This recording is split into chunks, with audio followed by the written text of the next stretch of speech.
Welcome guys, स्वागत है आपका यूनिट 4 रूरल डेवलपमेंट के फुल एक्सप्लेनेशन की वीडियो में। ठीक है, जो कि आपके rural development administration and planning का एक चैप्टर है। यूनिट नंबर 4 की बात करें तो एक ही टॉपिक पे पूरा चैप्टर रिवॉल्व करता है, जो कि आप अगर समझ लेते हो तो बहुत ही आसान होगा। सबसे छोटा चैप्टर है ये, जिसमें मैं 10 से 12 सवाल उठा रहा हूँ और इतने हैं भी इसमें। तो ओवरऑल कह सकते हो कि पूरा चैप्टर कवर अप हो जाएगा, ऐसे क्वेश्चंस हैं इसमें। चलिए बात करते हैं हम पहले टॉपिक की। ह्यूमन रिसोर्स डेवलपमेंट है क्या? तो आपका ह्यूमन रिसोर्स डेवलपमेंट जो कि एचआरडी है, is major function of human resource management, HRM.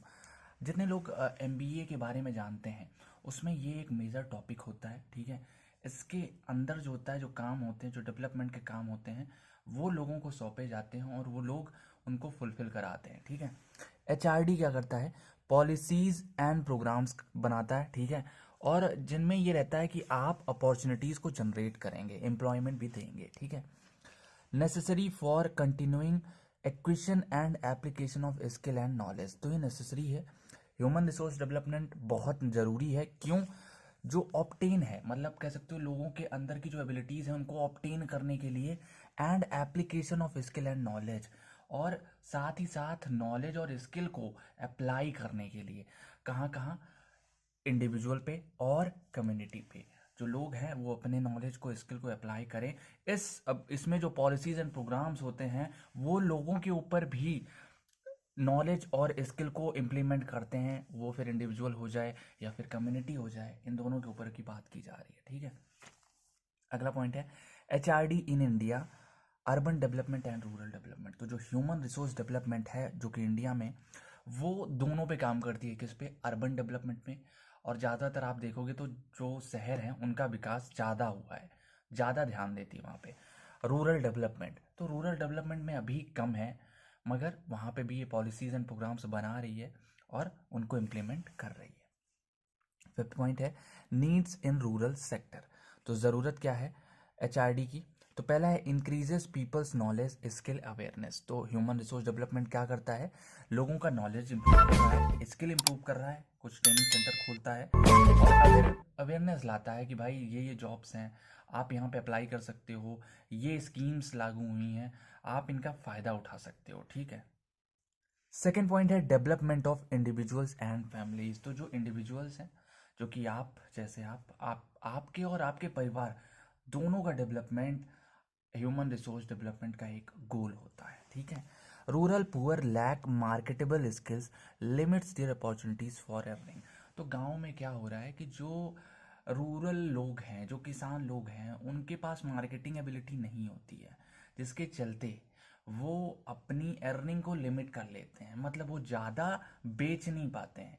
Production तो हो गई, मगर कई बार क्या होता है कि मोल भाव में बेचारे या तो मार खा जाते हैं। कह सकते हो कि जो प्राइस पॉइंट वो रखते हैं, सामने वाला कहता है नहीं हम इतने में नहीं लेंगे, इतने में लेंगे। अब पुअर मार्केटेबल स्किल्स हैं तो वो वहीं पे अपना कॉम्प्रोमाइज़ करते हैं और वो बारगेनिंग वहाँ पे हो जाती है। तो इन चीज़ों पे भी ये ध्यान दे रही है एचआरडी। लास्ट क्या है? स्पेशली बेनिफिशियल फॉर मैन और women do not have high level of formal education. तो खास तौर से उन लोगों के लिए ज़्यादा बेनिफिशियल है जिनके पास फॉर्मल एजुकेशन नहीं है, जो कक्षा 10, 11, 12 कॉलेज ये सब नहीं किए हैं, जिन्होंने अपनी शुरुआती शिक्षा नहीं ली है, उनके लिए ज़्यादा बेनिफिशियल है। साथ ही साथ operating micro enterprises to support their family. जो छोटी छोटी दुकानें खोल रखते हैं, आपके गांव में भी लोग होंगे ऐसे जो दुकान खोल के अपने घर का गुजारा बसारा कर रहे हैं, तो उनके ऊपर भी ह्यूमन रिसोर्स डेवलपमेंट काम करता है। ठीक है, अब बात कर लेते हैं एलिमेंट्स ऑफ एचआरडी। ये आपका इंपॉर्टेंट क्वेश्चन होने वाला है क्योंकि इसमें एक ग्राफ है। ठीक है, कह सकते हो फ्लो चार्ट है, इसको अच्छे से करके जाना। अब देखो एचआरडी सिस्टम, एचआरडी जैसे अब ह्यूमन रिसोर्स डेवलपमेंट है, ठीक है, ह्यूमन रिसोर्स मैनेजमेंट है, तो इन लोगों का एक सिस्टम है। सिस्टम में क्या क्या काम होता है? सिस्टम में भैया पहली चीज़ ये है कि पर्सनल डेवलपमेंट। क्या है? Personal development. अब अगर पर्सनल डेवलपमेंट की बात करें, अब देखो मैं यहाँ समझा दे रहा हूँ तुमको, तुम वहाँ अच्छे से लिख के आना। ठीक है, पहला है रोल क्लियरिटी। मतलब एक ऑर्गेनाइजेशन में सपोज करो आप काम कर रहे हो, अगर आपका काम, आपको पता है, रोल क्लियर है कि आपको क्या करना है। अब अगर आपको नहीं पता है तो आप 10 मिनट ये करोगे, 10 मिनट में वो करोगे, तो यहाँ पे बहुत सारी प्रॉब्लम्स आएंगी। आप ना तो ये सही से कर पाओगे, ना तो दूसरा काम। तो पहला पॉइंट क्या है? Role clarity. रोल क्लियर होगा होना चाहिए। दूसरा क्या है, वर्क ग्रुप रिलेशंस, ठीक है, कह सकते हो कि वर्क ग्रुप रिलेशंस, जो आपकी टीम्स हैं उनके साथ आपका रिलेशंस कैसा है, उन चीज़ों पे भी ध्यान दिया जाता है पर्सनल डेवलपमेंट में, ठीक है। अपॉर्चुनिटी फॉर लर्निंग, आपको ये भी सिखाया जाएगा कि आप पढ़ने के लिए, लर्न करने के लिए, कोई भी स्किल हो, कुछ भी हो, उसकी अपॉर्चुनिटी को छोड़े नहीं, उसको करें, ठीक है। इंडिविजुअलाइज्ड आइडेंटिटी, जैसे आधार कार्ड होता है, इस तरीके से एक इंडिविजुअलाइज्ड आइडेंटिटी भी बनती है। Relating work and life goals, आपको ये भी सिखाया जाएगा कि आप अपने काम को और अपने लाइफ के गोल को कैसे रिलेट कर सकते हो। अगर रिलेशन है तो आप स्मूथली काम करोगे बिना बोर हुए और बढ़िया पैसा छापोगे, ठीक है। फिर मीनिंगफुल सपोर्ट फ्रॉम सुपरवाइजर, तो आपके ऊपर जो पोस्ट पे है उससे आपको मीनिंगफुल सपोर्ट मिले, ठीक है, ये आपका पर्सनल डेवलपमेंट आ जाता है। अब अगले की बात करते हैं हम लोग, क्या है, प्रोफेशनल डेवलपमेंट। अब पर्सनली क्या है, आप एक इंसान हो, ठीक है, आप घर पे थे तो आपका जो आई और बॉडी का को एग्जिस्टेंस है वो पर्सनल डेवलपमेंट हो गया। अभी आप ऑफिस में बैठे हो, ठीक है, ऑफिस में बैठे हो, अब वहां पे बातें होंगी दूसरी, मतलब प्रोफेशनलिज्म की बातें होंगी, जैसे direct feedback on performance and meaningful appraisal. आप कोई काम करते हो, उसके बाद आपको उसका फीडबैक मिल रहा है कि भैया ये काम आपने अच्छा किया है, मगर ये यहाँ पे थोड़ी सी प्रॉब्लम रह गई है, आगे से इसका ध्यान दीजिएगा, बाकी आपकी सर्विस एकदम मस्त है।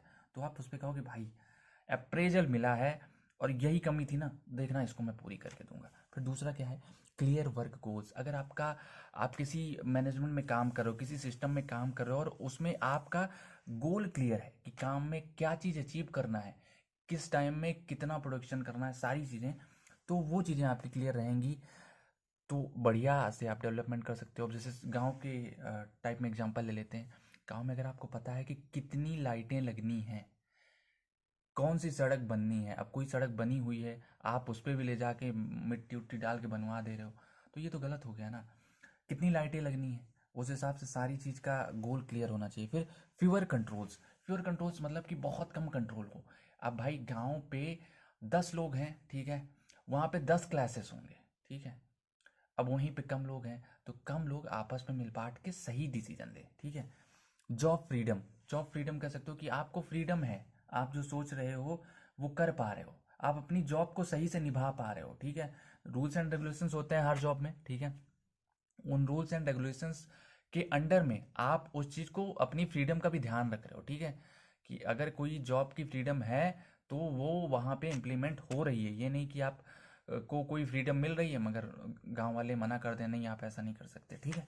इन्वॉल्वमेंट इन डिसीजन मेकिंग, अब 5 लोगों का मैंने बताया, पंचायत का एग्जाम्पल ले लो, तो उसमें आपकी इन्वॉल्वमेंट होनी चाहिए डिसीजन मेकिंग में, ठीक है। चलिए अब बात करते हैं हम लोग थर्ड पॉइंट की, जो कि है ऑर्गेनाइजेशनल डेवलपमेंट। अब ऑर्गेनाइजेशनल डेवलपमेंट की बात करें तो क्लाइमेट फॉर क्रिएटिविटी। अब जिस ऑर्गेनाइजेशन में आप काम कर रहे हो वहाँ पे आपको क्रिएटिविटी का एक क्लाइमेट मिलना चाहिए, एक एटमॉस्फेयर मिलना चाहिए कि आप कुछ क्रिएटिव सोच सको। अगर गांव की बात करें तो आप गांव के मामले में आप सोचो कि हाँ, रोड अगर ऐसे बने, नालियाँ अगर ऐसे बने, कुछ क्रिएटिविटी कर सको। ऑर्गेनाइजेशन भी आपको बोले कि हाँ ऐसे करो, ये नहीं कि एक बुक बना दे भैया यही वाली बुक उस वाले गांव पे लागू हुई है, यही वाली इस पे भी लागू होगी, ऐसा नहीं, क्योंकि हर गांव अलग होता है, ठीक है। अब जो जम्मू कश्मीर में गांव है और जो यूपी में गांव है, अब वही स्कीम्स दोनों सेम थोड़ी ना हो सकती हैं। अगर वही स्कीम्स लागू हो रही हैं मतलब कि क्लाइमेट फॉर क्रिएटिविटी नहीं है, समझे। टू वे कम्युनिकेशंस मतलब आपस में आप एक दूसरे से पूछ के तब डिसीजंस ले रहे हो, ठीक है। एबिलिटी टू चेंज, आपके पास एबिलिटी है उस चीज़ को चेंज करने की। सपोज करो आप कोई काम स्टार्ट कराते हो मगर कोई प्रॉब्लम आ जा रही है तो वहाँ पे आप उस डिसीजन को रिवर्ट कर सको, ऐसा भी आपके पास एबिलिटी होनी चाहिए। सिस्टम्स पर्सपेक्टिव होना चाहिए। Respect for individual and organisational development supervisor, तो आपके अंदर सबके लिए रेस्पेक्ट भी होनी चाहिए, ठीक है। ये आपका एचआरडी सिस्टम का एक मेन पार्ट है, मेन एलिमेंट है और इसकी जो वैल्यूज़ हैं वो आपके अंदर होनी चाहिए। लास्ट क्या है, परफॉर्मेंस एडमिनिस्ट्रेशन, नाम से क्या क्लियर है, परफॉर्मेंस, जो आप काम करके दे रहे हो उसका एडमिनिस्ट्रेशन हो, उसकी देखभाल हो कि भाई कैसा है, उसको चेक किया जाए, इंस्पेक्ट किया जाए, ठीक है। तो इन लार्ज रिस्पॉन्सिबिलिटीज़, आपको अपनी रिस्पॉन्सिबिलिटीज़ को सही से लेना है। दूसरा पॉइंट है इंटर ग्रुप कोलैबोरेशन, जितना उससे कोलैबोरेट करो, कोलैबोरेशन से आप इम्प्रूव होगे, कह सकते हो बढ़ोगे। थर्ड पॉइंट है reward for quality.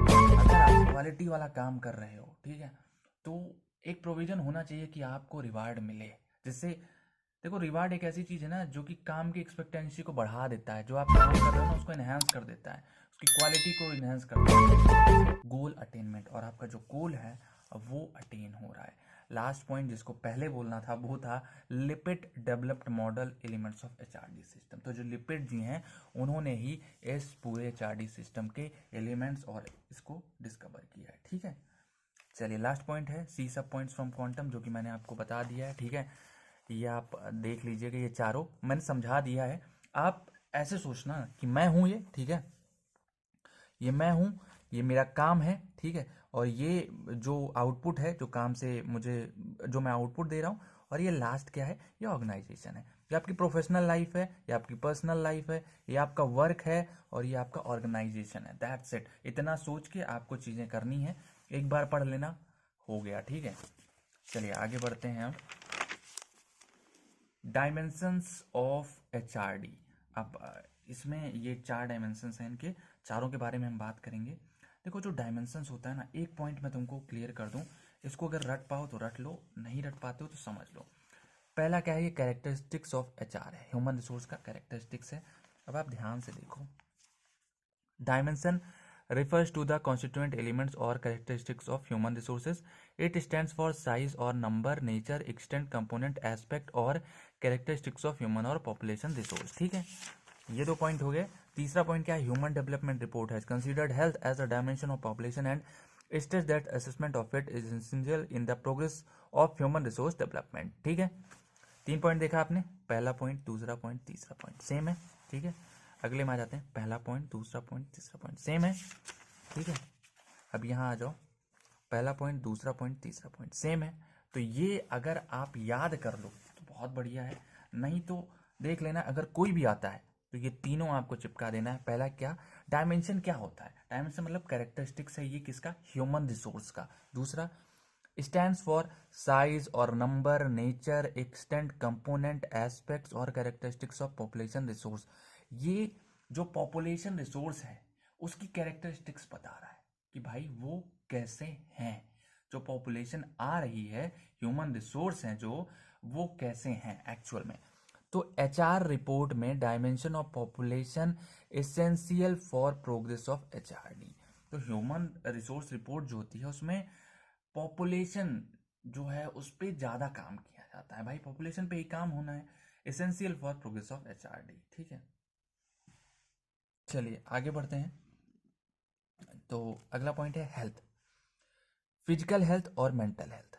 Physical health में क्या होता है, स्टेट ऑफ बॉडी, मतलब आपकी जो शरीर है, अब वो इसमें जितनी चीज़ें दिख रही हैं जो अंदर है और जो दिख रही हैं, मतलब जिनको आप टच कर सकते हो या फिर जिनके बारे में आप देखे हो, ये 2 चीज़ें, आपका ब्रेन भी इवन, ये फिजिकल हेल्थ में आ जाता है, ठीक है। मतलब state of body, its composition, development, functions, maintenance. आप बीमार पड़ रहे हो तो आपकी फिजिकल स्टेट खराब है, मगर आप कोई काम गलत कर रहे हो, सपोज करो कि आप किचन में जाते हो और एक वो भगोना रखते हो, उसमें पानी रखते हो, गर्म करते हो, और उस पानी में चाय नहीं बना रहे हो, आप उसको ले जाते हो पेड़ों में डाल आते हो। तो यहाँ पे आपकी फिजिकल हेल्थ नहीं खराब है, यहाँ पे आपकी मेंटल हेल्थ खराब है, ठीक है। अब वही आप चल रहे हो रास्ते में, चलते चलते आप सेंसलेस हो गए, नीचे गिर गए, ठीक है, तो यहाँ पे ज़्यादातर चांसेस है आपकी फिजिकल हेल्थ खराब है, ठीक है। तो वही मेंटली में क्या हो जाता है, right, fit and healthy creative abilities of mind. तो अगर फिजिकली आप फिट हो तो आप आपकी बॉडी हेल्दी होगी, आप बीमार नहीं पड़ोगे। मेंटली फिट हो तो आपके राइट थॉट्स होंगे, राइट फीलिंग्स होगी, और आप सही से कोऑर्डिनेट करोगे, ठीक है। थर्ड पॉइंट है physical and mental health essential components of HRD, human resource development, play a role in every kind of physical and intellectual growth of an individual. तो फिजिकल और मेंटल हेल्थ एसेंशियल कंपोनेंट है, बहुत ज़रूरी है, ठीक है। किसी भी इंसान में फिजिकल और मेंटल हेल्थ बहुत ज़रूरी है, and play a role in every kind of physical and intellectual growth of an individual. और ये उस इंसान के हर एक काम में, लाइफ के हर एक पड़ाव में बहुत ज़्यादा कंट्रीब्यूट करती हैं, ठीक है।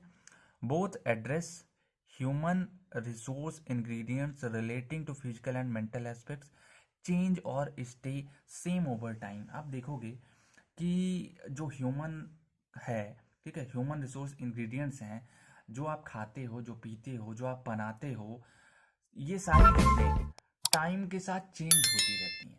10 साल पहले लोग कुछ और खा रहे थे, आग जलाने के लिए पत्थर घिसते थे, आज माचिस है, लाइटर है, बढ़िया बढ़िया चीज़ें।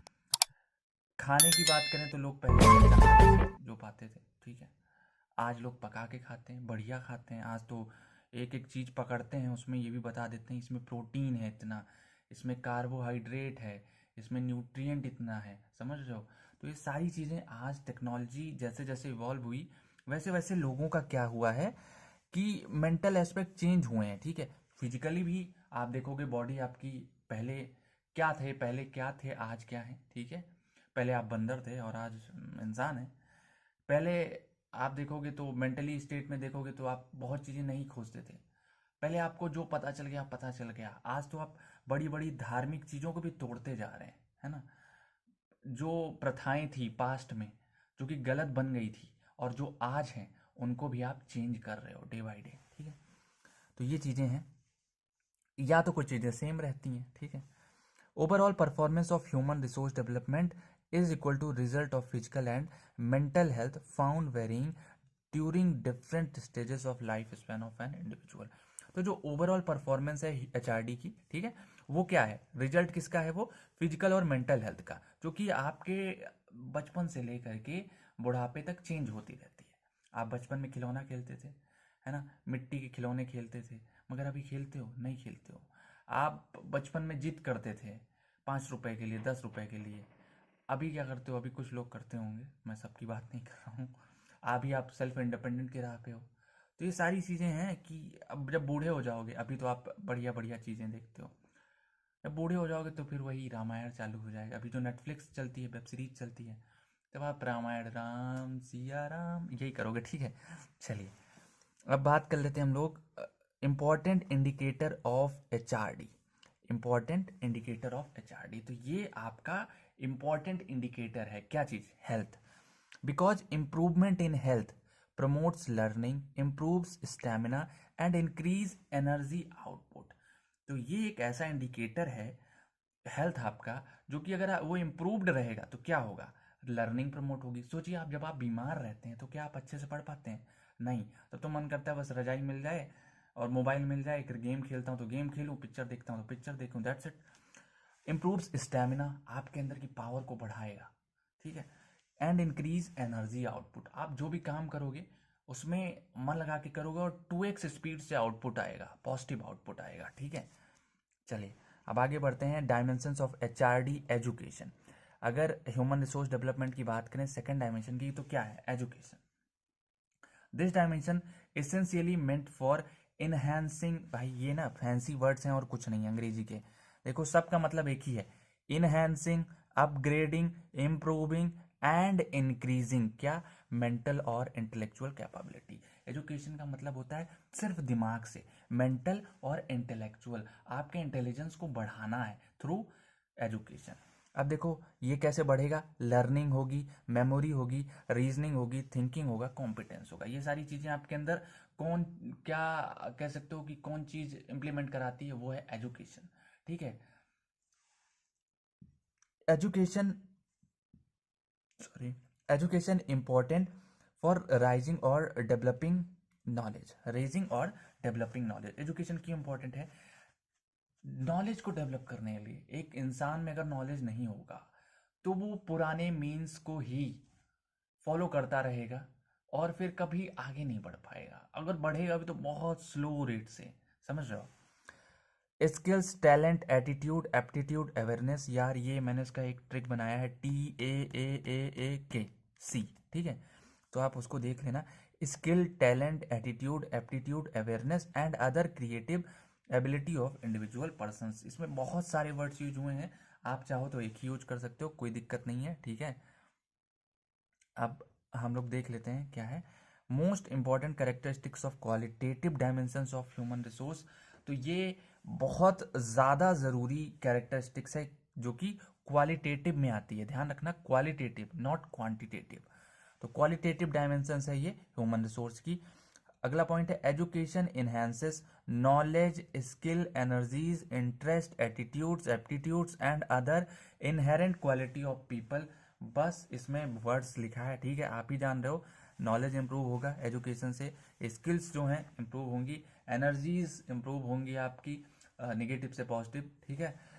इंटरेस्ट की बात करें तो इंटरेस्ट भी आप में आएगा काफ़ी चीज़ों को लेकर के, नई नई चीज़ों को आप देखोगे। एटीट्यूड आपका चेंज होगा, एप्टीट्यूड चेंज होगा and other inherent quality of people. तो जो आपके अंदर पहले से मौजूद है कुछ क्वालिटीज़, कई लोग गाना अच्छा गाते होंगे, ठीक है, तो जब आपको ये पता चलेगा ना कि भाई गाना गाने के लिए ये चीज़ें हैं, तो आप अपने आप को एजुकेट करोगे, ठीक है, उस फील्ड में। इसी तरीके से आपके अंदर कोई इनहेरेंट क्वालिटी होगी कि आप बड़ी जल्दी याद कर लेते होगे, मेमोराइजिंग पावर बहुत अच्छी होगी, तो एजुकेशन से वो भी इम्प्रूव होने वाली है, ठीक है। फिर अगला क्या है, new Vistas in eradicating poverty and mental isolation of people in society. दिख रहा है ना आपको? तो ये आपको नए नए विस्तास देगी, आइडियाज़ देगी, तब ताकि क्या आप कर सको, इरेडिकेट कर सको पॉवर्टी अपने रूरल एरिया की, अर्बन एरिया की, और mental isolation of people in society. जिन लोगों का दिमाग एक जगह पे रुक गया है कि नहीं यही सही है, 5 में से 2 गए बचा 5, नहीं यही सही है, तो उनको भी चेंज करके दिखाओगे आप बताओगे, पहले आप उनके 5 दांत लोगे, फिर उनके 2 दांत देना, फिर 5 में से कहना देखो 2 तोड़ दिए हमने, कितने बचे गिनो, 3। तो ये तरीका गलत है वैसे, ठीक है। तो आप ऐसे उनको सिखा सकते हो, ये चीज़ें भी हो सकती हैं, लोगों की मेंटेलिटी को आप चेंज कर सकते हो थ्रू एजुकेशन, ठीक है। अब बात करते हैं अगले पॉइंट की, जो कि है ह्यूमन रिसोर्स डेवलपमेंट का डायमेंशन। वही क्या है, स्किल डेवलपमेंट। 3 पॉइंट आपके कॉमन हैं जो मैंने आपको बताए हैं, इसमें भी, उसमें भी, उसमें भी, और लास्ट वाले में भी। स्किल डेवलपमेंट क्या है, process of developing. Skill development, जैसा कि डेवलपमेंट का मतलब है कि प्रोसेस है इस चीज की, डेवलपिंग की। क्या है, individual physical and intellectual capability just like education.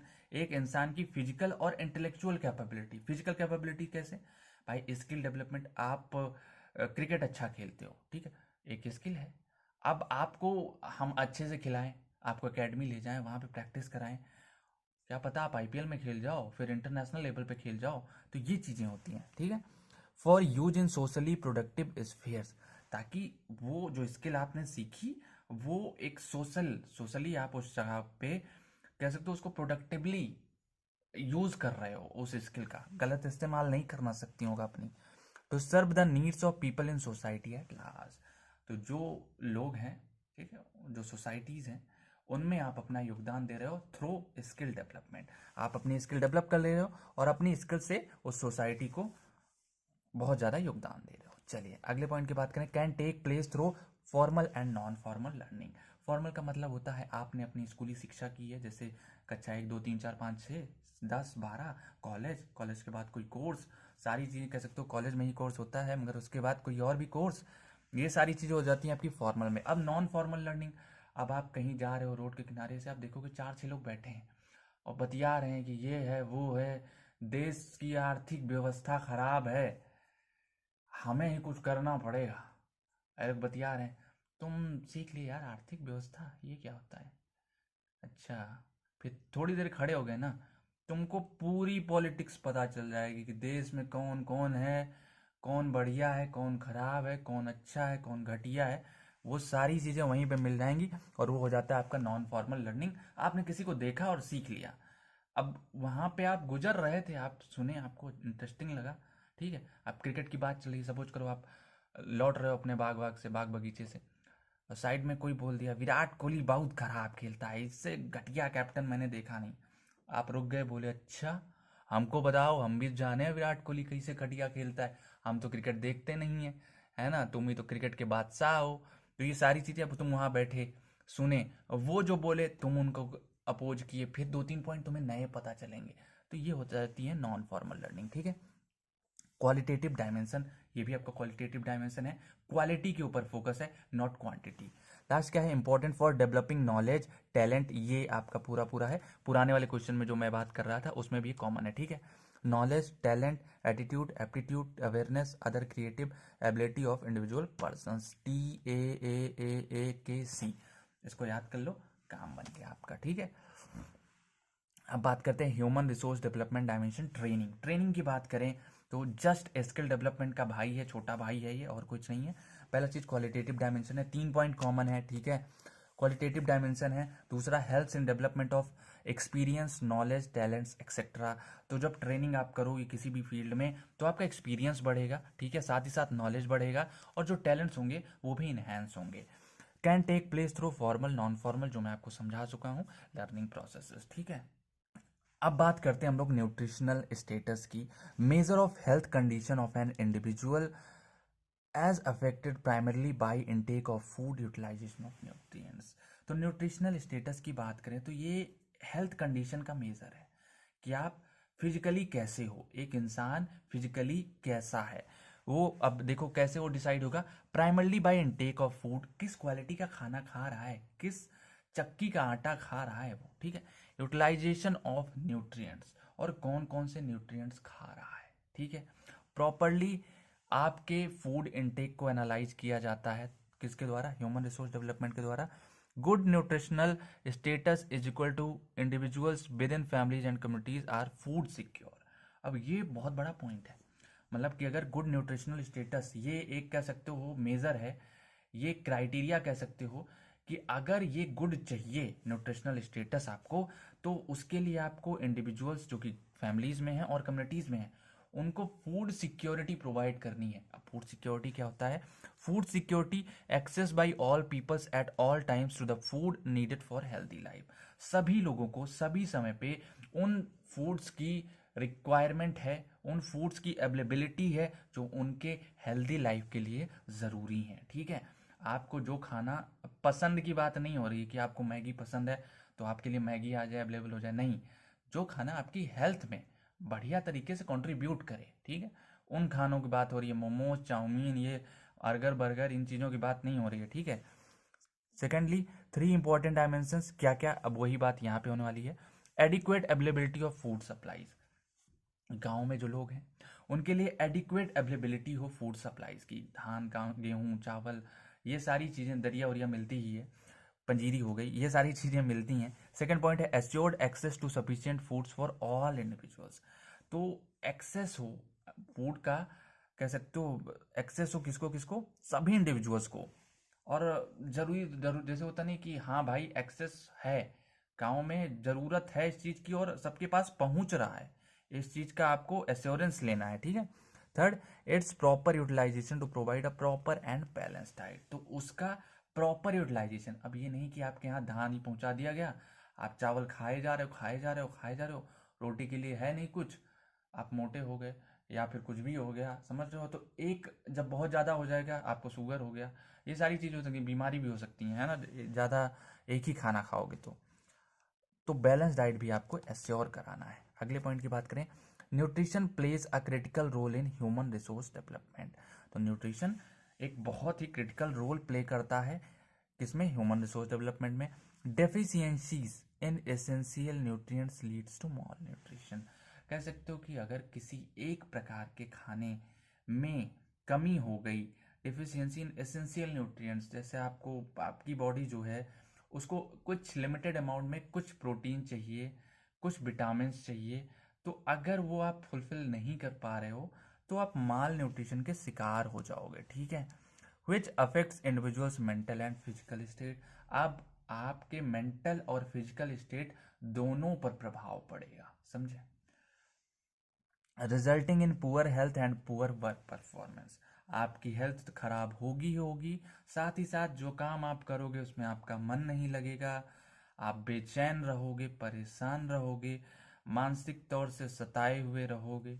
ये सारी चीज़ें आपकी न्यूट्रिशन की वजह से भी हो सकती हैं। Healthier people transform energy into productivity. तो जो हेल्दियर पीपल होते हैं वो एनर्जी, अपनी एनर्जी को, यहाँ पे एक आपका ये रहेगा, ठीक है, ट्रांसफॉर्म एनर्जी इनटू प्रोडक्टिविटी। जो हेल्दी पीपल होते हैं वो अपनी एनर्जी को प्रोडक्टिविटी में ज़्यादा अच्छे तरीके से कन्वर्ट कर पाते हैं। Secondly, more efficiently than undernourished people. उन लोगों से ज़्यादा अच्छे तरीके से वो अपनी एनर्जी को ट्रांसफॉर्म कर पाते हैं, कौन, जो कि अंडर नरिश्ड पीपल होते हैं, कमज़ोर होते हैं। अब एक कमज़ोर को आप काम दे दीजिएगा बोरी उठाने का तो वो नहीं कर पाएगा, वहीं पे एक बढ़िया बॉडी बिल्डर टाइप का आदमी हो 2-3 लाख दो लेके जाएगा, समझ रहे हो। तो ये सारी चीज़ें हो जाती हैं। अब बात करते हैं अगले पॉइंट की, जो कि है access to basic amenities. Access मतलब होता है पहुंच, ठीक है, टू बेसिक एम्यूनिटीज। क्या गाँव में जो लोग हैं उनके पास बेसिक एम्यूनिटीज है? जैसा कि आप बेसिक एम्यूनिटीज को जानते होगे, रोटी कपड़ा मकान, ठीक है। आपने सुना होगा कि रोटी कपड़ा मकान जो होता है वो बेसिक चीजें होती हैं जो कि इंसान को चाहिए। अब देखो यहाँ पे एक्सेस टू बेसिक कम्युनिटीज के अंदर क्या क्या आ जाता है। Drinking water, sanitation, electricity, housing, drainage and others. इसमें आई थिंक सैनिटेशन भी आप समझ रहे हो। सैनिटेशन का मतलब होता है गांव में जो साफ सफाई है वो किस लेवल की है, ठीक है, गांव की साफ सफाई हो गया। दूसरा सैनिटेशन मेन जो होता है वो डेफिकेशन से रिलेटेड होता है, ठीक है, वो आगे हम देखेंगे। are crucial to well-being as they contribute to physical and material comfort and quality of life। तो ये बहुत ज़रूरी हैं किस चीज़ के लिए? वेलबींग, इंसान के अच्छे के लिए, भले के लिए। As they contribute to physical and material comfort, ये किस चीज़ में कंट्रीब्यूट करती हैं ये चीज़ें?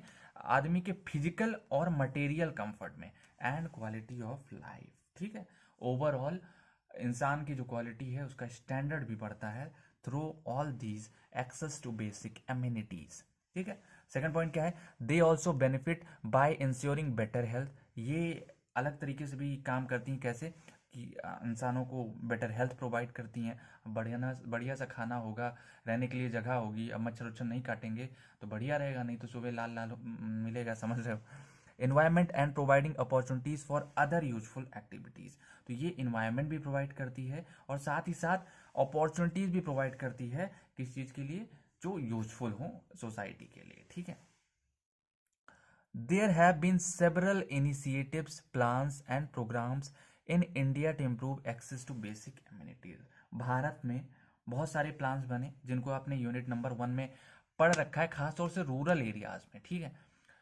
जैसे पहला है भारत निर्माण। भारत निर्माण में आपकी सारी चीज़ें आ जाती ही जो ऊपर लिखी हैं। ड्रिंकिंग वाटर हो गया, सैनिटेशन हो गई, इलेक्ट्रिसिटी हो गई, हाउसिंग, ड्रेनेज, ये सारी चीज़ें आपके भारत निर्माण स्कीम में आई थी, ठीक है। साथ ही साथ PURA, पूरा कह सकते हो, provision of urban amenities to rural areas. जो फैसिलिटीज अर्बन एरियाज में थी उनको गांव तक पहुंचाना, एटलीस्ट वो तो मिले यार उनको, ठीक है।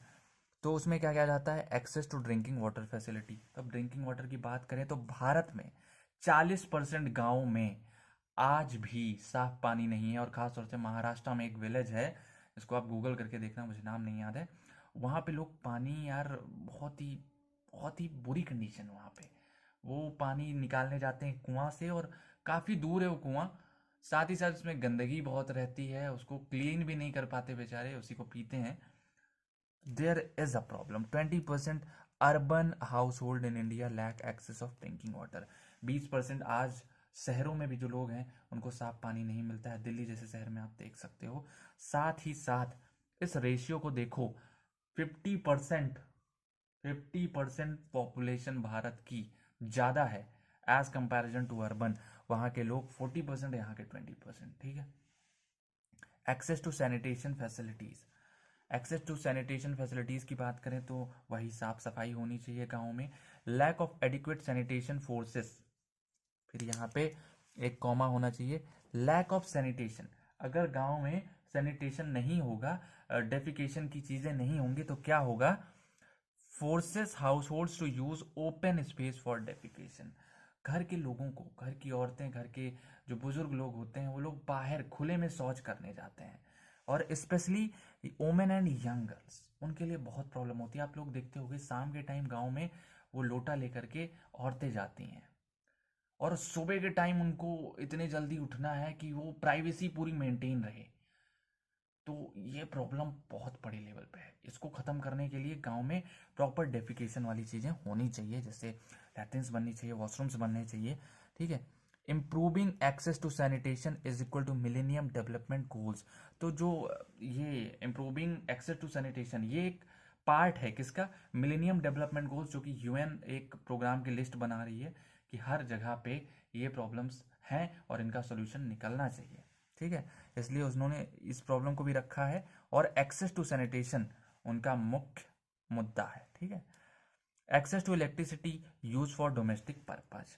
तो अब इलेक्ट्रिसिटी की बात करें तो गांव में आप देखोगे अभी तो लाइट का थोड़ा सा सिचुएशन ठीक है यार, मगर पहले बहुत ख़राब था। Official estimate indicate that 85% of Indian villages electrified. ऐसा माना जाता है कि 85% गाँव में बिजली पहुंच चुकी है, मगर मगर मगर fewer than 60% Indian households actually consume electricity. 60% से कम लोग आज भारत में इलेक्ट्रिसिटी यूज कर रहे हैं, खासतौर से गाँव साइड में। ऐसा क्यों? क्योंकि अगर बिजली पहुंच रही है तो तार नहीं है, उन लोगों के घर में प्रॉपर कनेक्शन नहीं हुए हैं और वो इस चीज़ का सही से यूटिलाइजेशन नहीं कर पा रहे हैं। और अगर तार पहुंच गए हैं तो बिजली नहीं पहुंच रही है।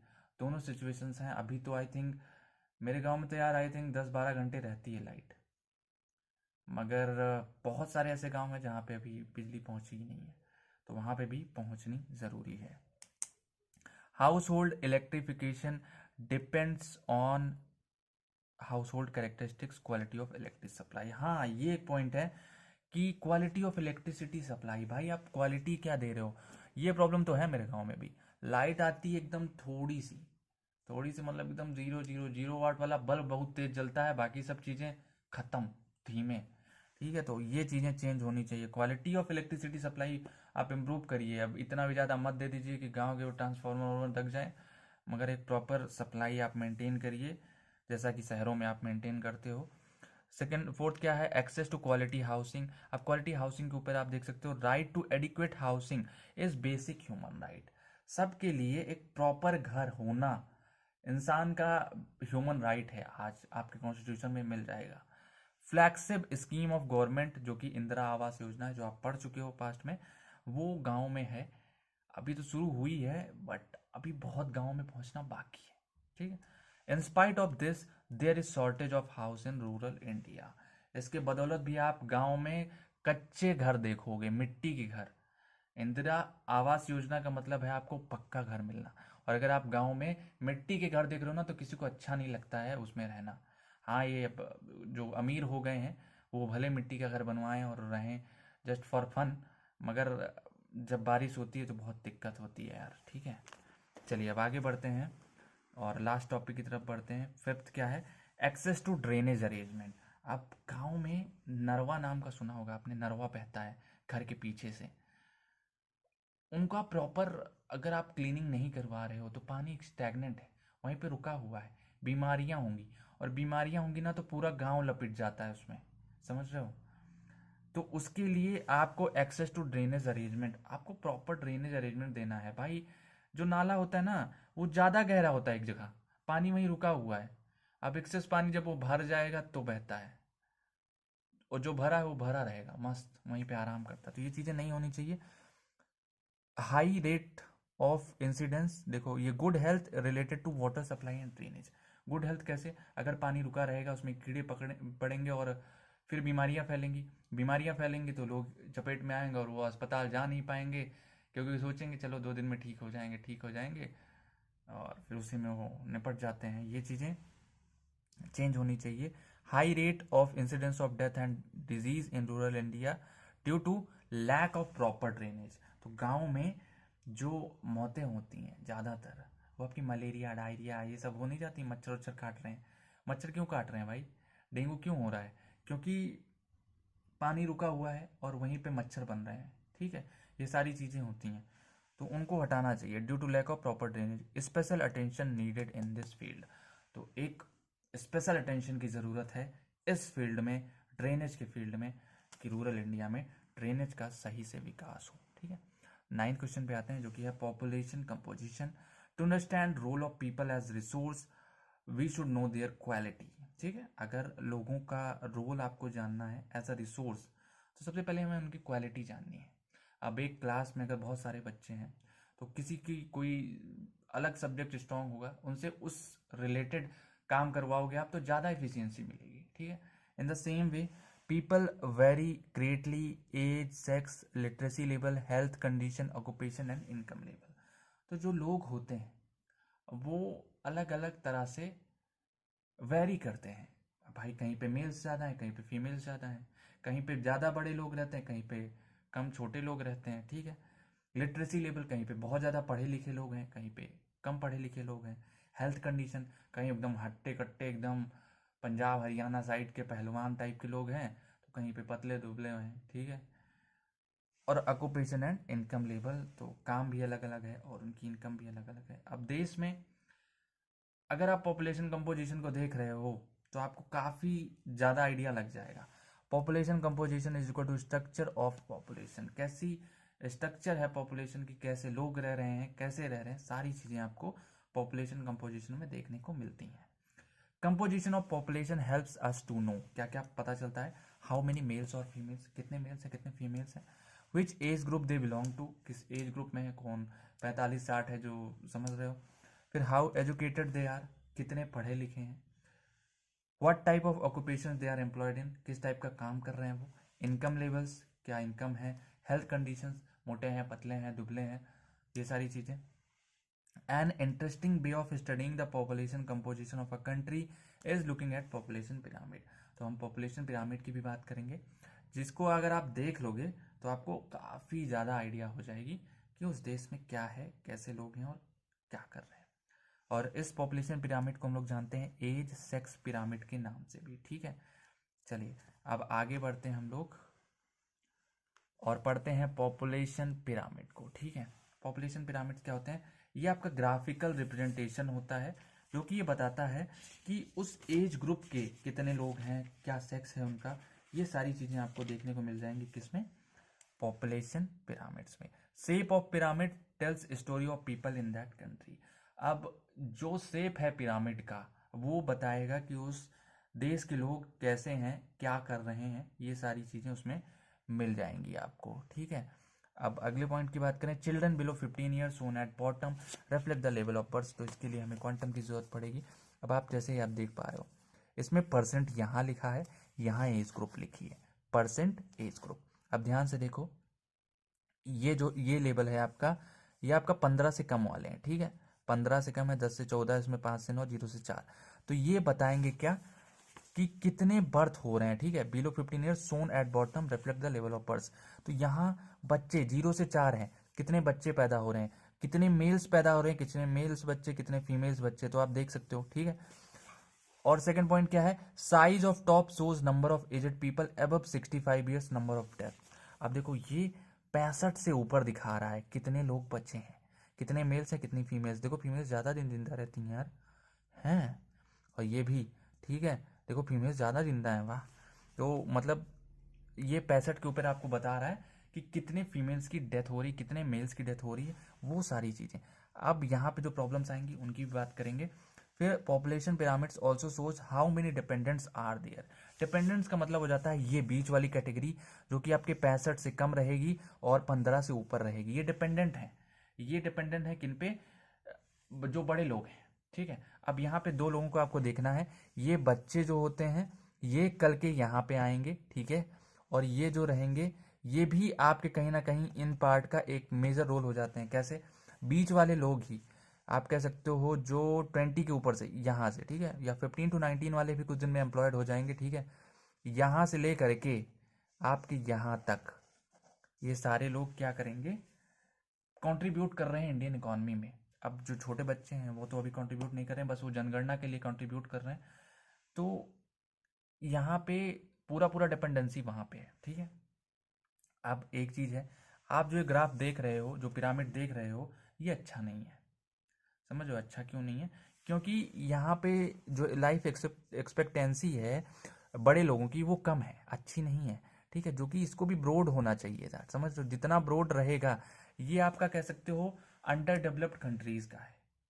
यहाँ पे जो लोग मर रहे हैं उनकी उम्र ज़्यादा नहीं हुई यार, एक हिसाब से 65 साल है और जल्दी मर जा रहे हैं, ठीक है। जिसमें से फीमेल्स ज़्यादा दिन तक जिंदा रहती हैं।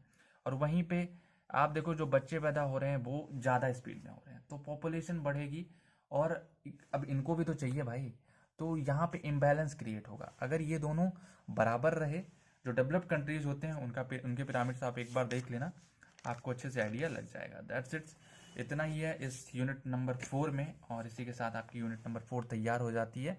इतना पढ़ के जाओ, इससे बाहर कुछ नहीं आने वाला है, ठीक है। इतना ही पढ़ना, इसमें कुछ भी नहीं देखना आगे। चलिए मिलते हैं आपसे अगली वीडियो में। अगर वीडियो पसंद आया तो लाइक करिएगा और कमेंट सेक्शन में बताइएगा कौन सा पार्ट आपको अच्छा लगा, और एक प्यारा सा कमेंट मुझे कमेंट सेक्शन में चाहिए। साथ ही साथ टेलीग्राम पे ज्वाइन कर लो, नोट्स आपको मिल जाएगी।